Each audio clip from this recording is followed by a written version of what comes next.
నేను ఏదో పెద్ద పాపమే చేసి ఉండవచ్చు, ఆ పెద్ద పాపానికి తగినంత ఫలితాన్ని మాత్రం నాకు ఇవ్వకండి.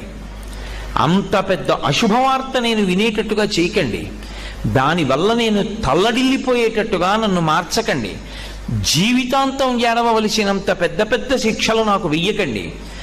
మరి నీ పాపం ఎలా పోతుంది? నన్ను అనుగ్రహించండి. నేను తప్పు చేశాను. ఎందుకు చేశాను? మీరున్నారని తెలియక చేశాను ఒకప్పుడు ఆ పాపం. ఇప్పుడు తెలుసుకున్నాను మీరున్నారని, కాబట్టి నేను చెయ్యను.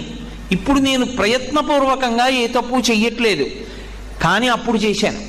ఈశ్వర, మీరు నన్ను మన్నించి ఆ పాపము యొక్క ఫలితాన్ని ఇచ్చేటప్పుడు బహు తక్కువ చేసి ఇవ్వండి. నేను భరించగలిగేలా ఇవ్వండి తప్ప నేను భరించలేనంత దుఃఖాన్ని నాకు ఇవ్వకండి. ఇది నోటితో అడగక్కర్లేదు.